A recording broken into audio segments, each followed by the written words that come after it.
It is important when working with waterstones to flatten them every once in a while, either using the girt stone or a lapping stone. For my purposes here, since I have not created any deep grooves, I'm just going to touch up this stone with the girt stone before I put it back in the water to soak and use on it later on.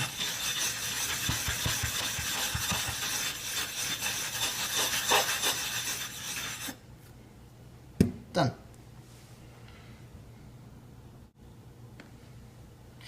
Here we are on to the next stone. This is a 4000 grit stone.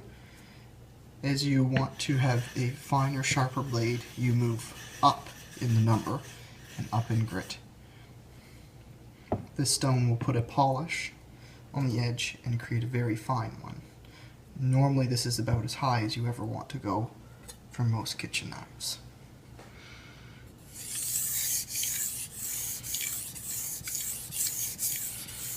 The sound the stone makes is much softer, as it is taking away less metal and creating more of a fine edge.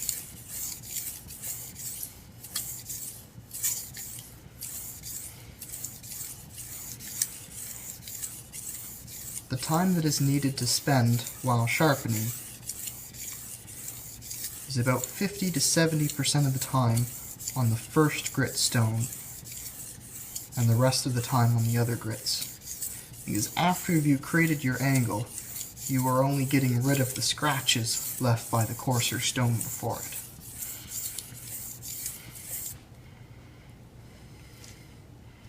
Now I will switch to the other side of the blade.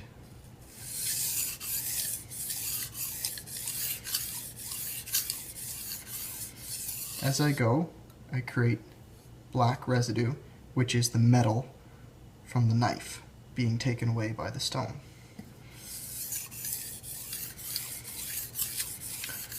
Once the stone gets too dry, it is important to put some water on it.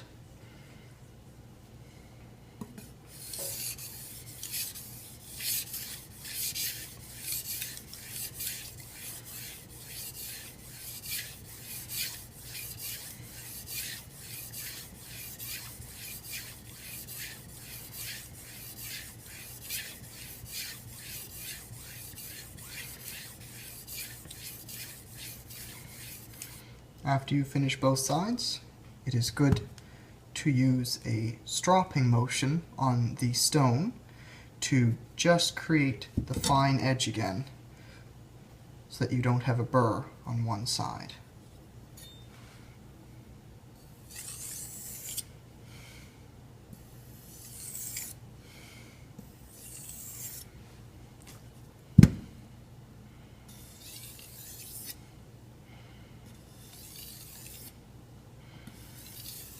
This can also be done on a honing rod or on a leather strop, if you have those. Thank you very much for watching this video on sharpening knives. If you have any questions, just leave a comment below. Now that I've completed this knife, it should be a lot sharper at cutting food or paper. Thank you.